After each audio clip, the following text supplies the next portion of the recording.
So the next question is, does it open up or down? And when we look at this parabola, I hope you see it opens up. Okay, now an open down parabola will be like that. Opens down. So it opens, in this case, it opens up. Okay, so the next question is there a maximum or a minimum? Okay, we're here on this question. Is there a maximum or a minimum? Well, since it opens up, there is a minimum, a lowest point, which happens to be at the vertex. If it had opened down, then there would be a maximum, and that would be at the vertex. Highest or lowest point, maximum or minimum point. So is there a maximum or minimum? There's a minimum in this case. A lowest point. Then the next question is, what is it? Is there a maximum or minimum? There's two things I got to make sure you get here, and that is there is a maximum or minimum, in this case minimum point,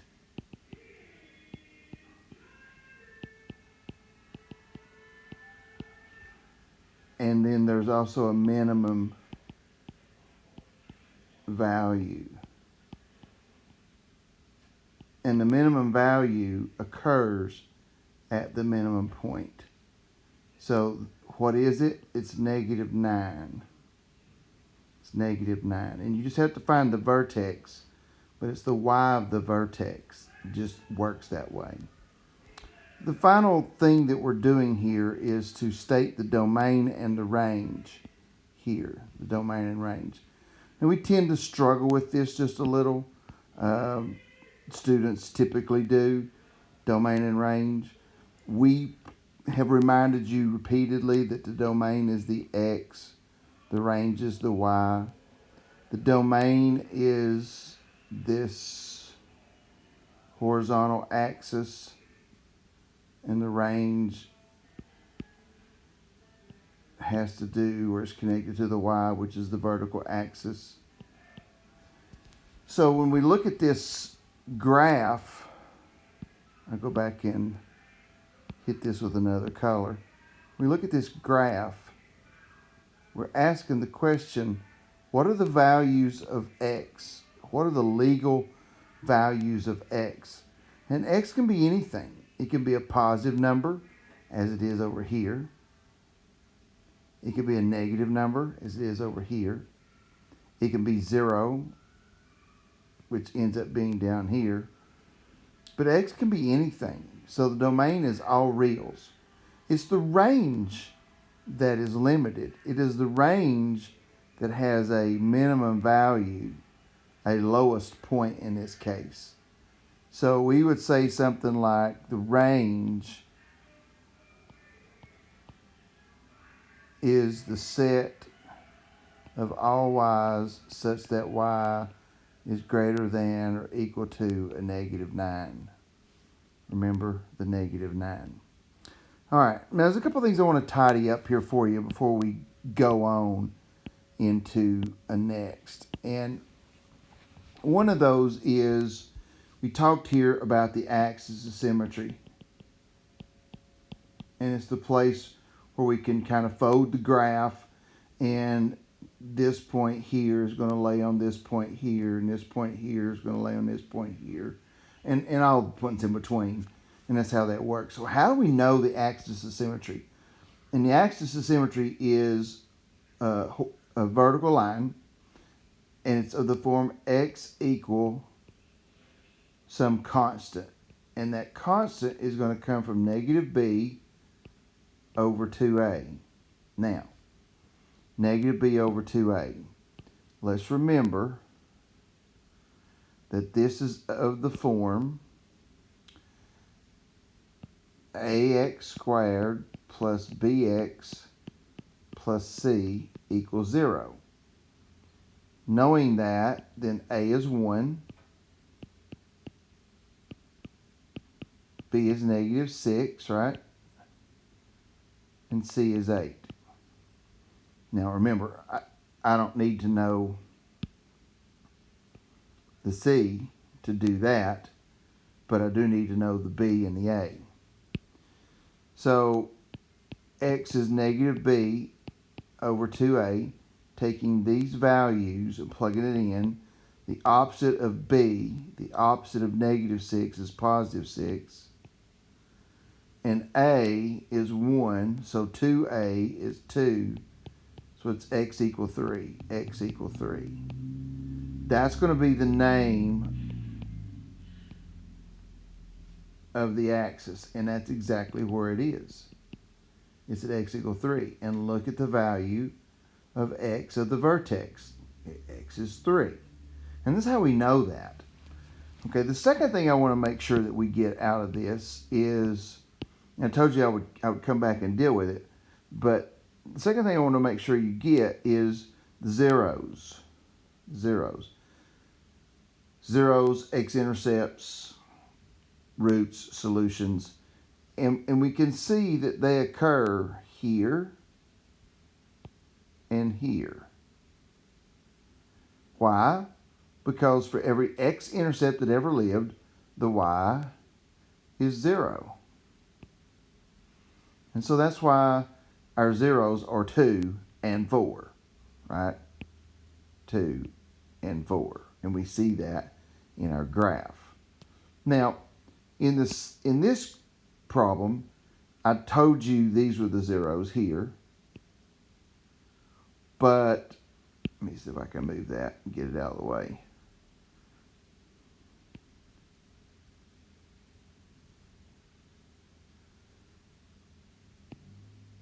Oops, don't want to do that. But I told you these are zeros here.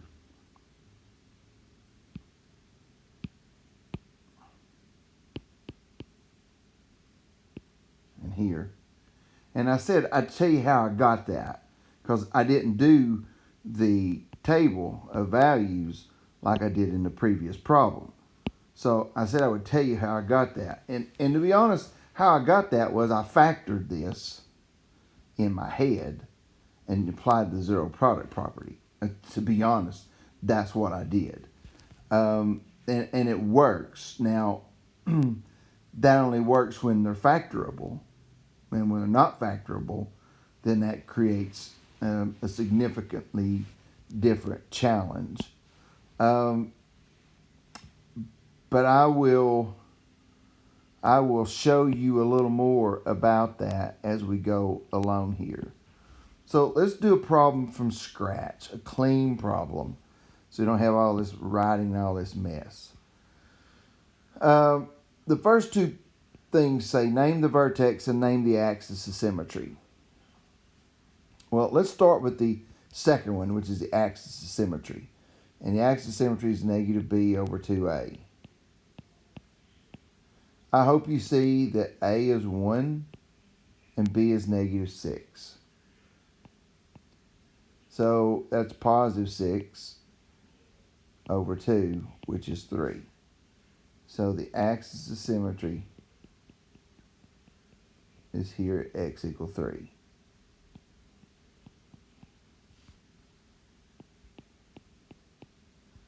Done.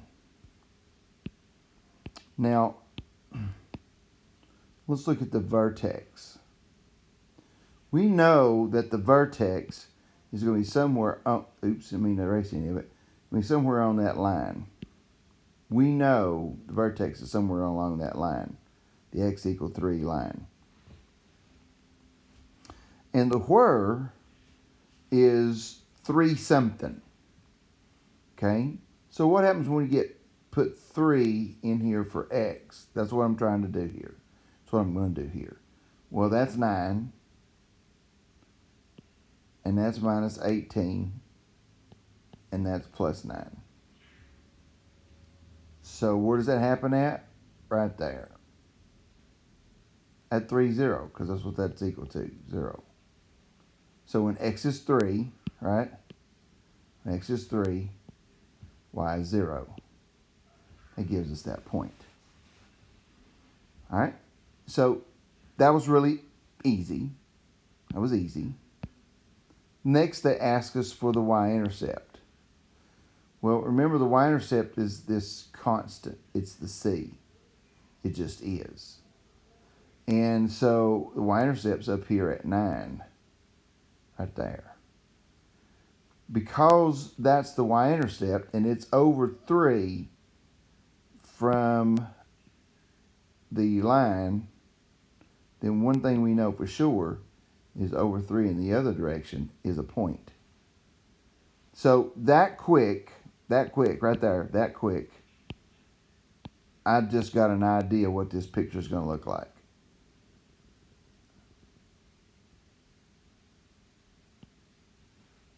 Now I can plot more points, get more specific stuff, but I already know that's about what that graph's going to look like.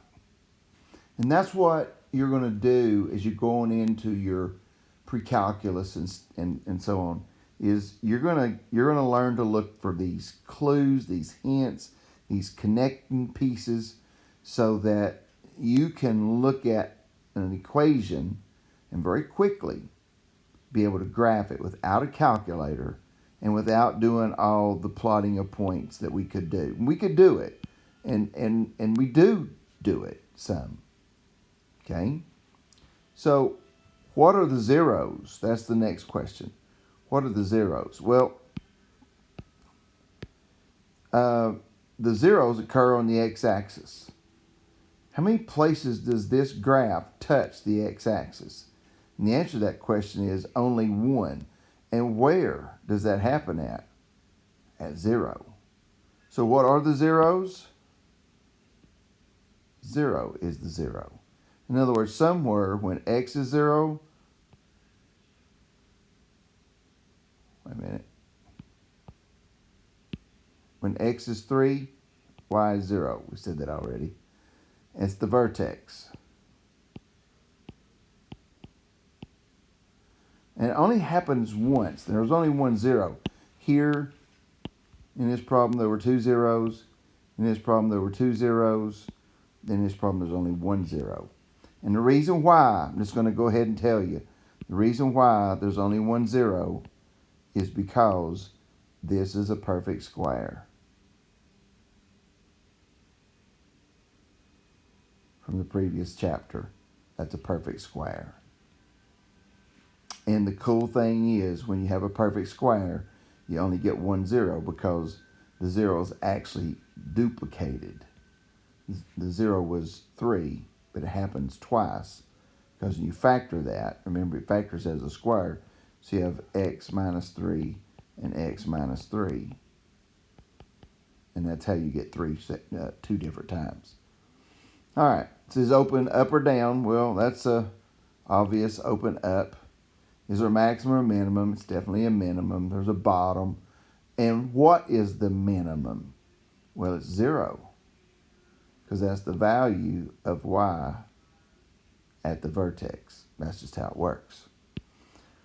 So the last thing that we'll venture to do here is the domain and range. Now, in all of these, I'm just going to go ahead and tell you, in all of these, the domain is the set of all reals.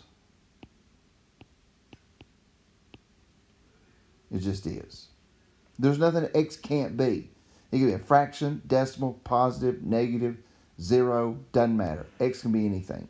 Because like if x is 0, that happens up here. If x is negative 3, well, that happens way up here somewhere. If x is positive 3, that happens here. If x is positive 7, that happens up here. X can be anything. It's the range that is limited. And in fact, let me go ahead and say a lot of what we do here, the domain is all reals. I can give you some stuff where it's not, and we'll see some stuff later in another chapter. But yeah, the range is the one that's restricted because the range is a set of all y's such that, that's what little bar means, y is greater than or equal to 0. Because I'm telling you, no matter how hard you try, there can never be a y down here. The graph doesn't go down there. There are no negative y values. Doesn't happen. No matter what you plug in for x, you cannot get a negative number in this case. So we can go on and on with these, really. Let me see if I can find... Well, I'm going to do this one real quick, or at least piece of it. Axis of symmetry. Remember, it's x equal negative b over 2a, which for us, there is no b. So that's 0 over 2, which is 0, which means the axis of symmetry is actually the y-axis. So that's x equals 0. And the vertex has to occur somewhere on the axis of symmetry. So what happens when x is 0? Then this becomes 0. So we have 4. So that's where the vertex lives.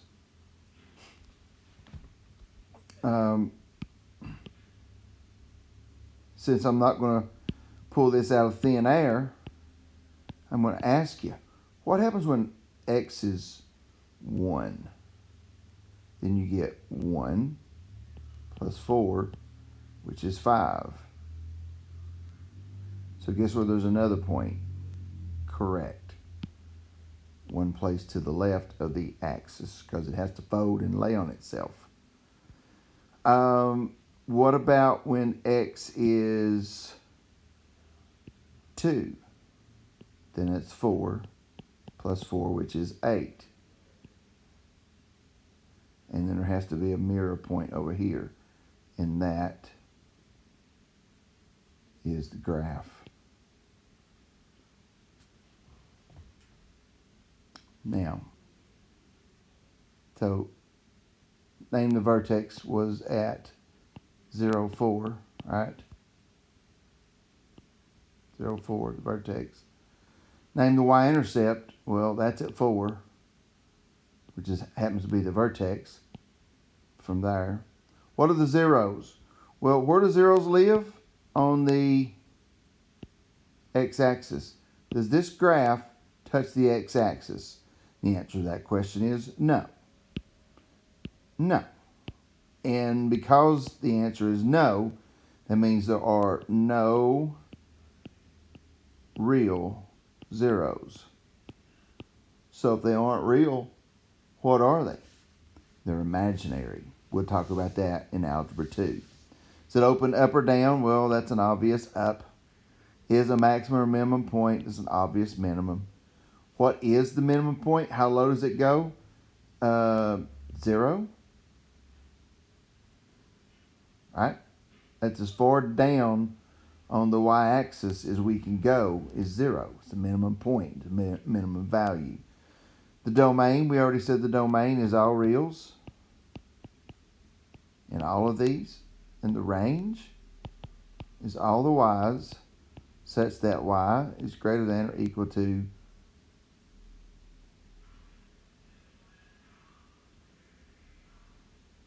4. I see what I did wrong. I said the minimum was 0. The minimum is at 4. It can't get below 4. It happens at y is 0, but it can't get below 4. What happens in x is 0. Boy. All right. I got my mind on this next one, which is where I'm going, because I want to do something different. Now, that was pretty different because there was no real zeros. But I want to do this, which is different. So, I first have the axis of symmetry, which is x equal negative b over 2a. There is no b here. There is no linear term. So that's 0 over what is negative 2, because a is negative 1. But that's still just 0. So the axis of symmetry ends up being the y-axis again. That's the axis of symmetry. Where is the vertex? Well, the vertex occurs on the axis of symmetry. which we already know is at x equals 0. So when x is 0 here, what is y? 4. So there's the vertex again. Okay? I'm going to erase that right there just to get it out of our way. Because if we were doing this, we might say, well, what happens when x is 1? It'd be 4 minus 1, which is 3. So there's another point over there. What happens when x is 2? Well, let's see. That's 4 minus 2 squared, which is 4 minus 4. So it's 0. So it's there. And there's a mirror point over there. And do you see what we just did?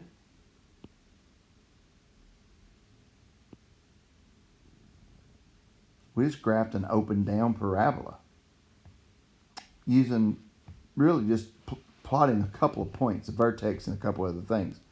But opens down. So that's what that does, opens down. The zeros are pretty easy to find. They are positive, negative 2. Positive 2 and negative 2. The y-intercept was at 4, the constant. Now there's a maximum. There's a high point. And what's the name of that high point? 0, 4. 4 is the highest place. It's like altitude or something. It's the highest place. In domain and range. We already said domain is all reals. Range is going to be set of all y's such that y is less than or equal to 4. We've been doing greater than or equal to, but that's because we had minimum points. Now this is a maximum, so everything has to be it or below it. Okay, so I wanted to grab that one. And so we see, and look, I know that's a lot of information. That's a lot of information. But we can see here, as they give us this parent function is of this form. Standard form is there's ax squared plus bx plus c. It's a parabola. Here's the axis of symmetry we've been talking about, and a y-intercept to c, whatever that constant is. So it makes these pretty easy for us to work our way through. So I've got this vertex first, but I'm going to do the axis of symmetry first.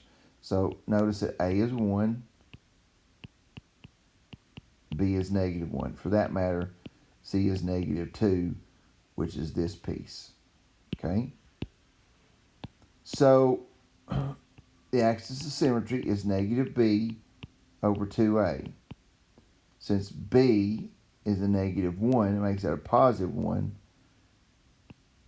over 2 times 1. So x is 1/2. So the axis of symmetry is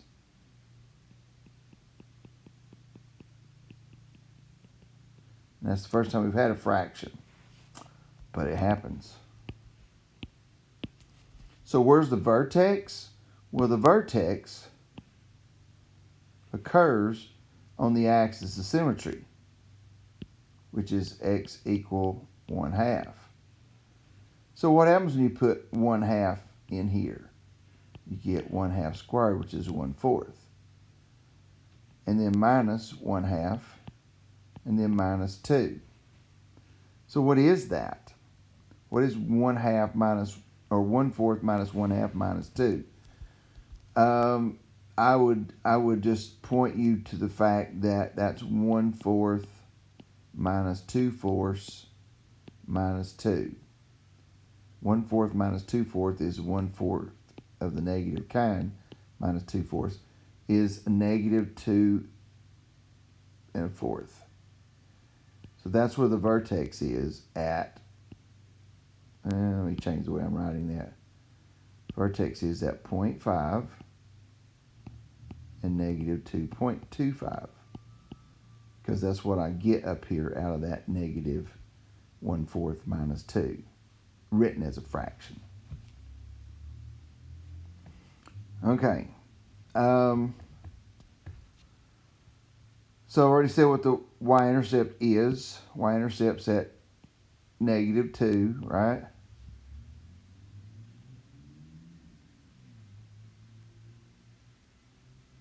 So let me use another. Nope.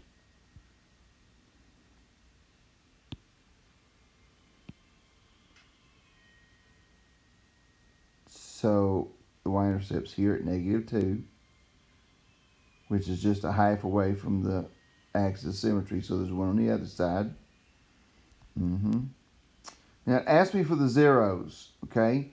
If this is factorable, I can do them that way. If not, or if I'm not sure, or if I don't want to fool with it, I can just go on doing what we've been doing in the last few problems, and that is I can see what happens. Like, what happens at 2? Well, at 2, this becomes 4. This becomes -2. And this is -2. And when you put 4 minus 2 together, you get 0. So 1.5 places to the right, 1.5 places to the left. And now I just discovered my zeros are -1 and +2. So are you seeing how this graph is going to open up? And so it's going to have a minimum. And the minimum is going to be the value of the vertex, the y value of the vertex. And so the domain and range, the domain is going to be all reals. The range is going to be the y's such that y is greater than or equal to a -2.25. Because that's as low as it can go. It can't get any lower than that. Because that graph's coming down, down, down, down, down, down, going back up, up, up, up, up. That's how it works. You can see I have -2.25. They have -2 1/4. Pretty much the same. The domain, you can see how they had that. They do have a table of values here, which we saw these 3. Well, we saw that one too, didn't we? So we saw some of those just doing it the way that we did it. And that's pretty much the secret to section 9.1.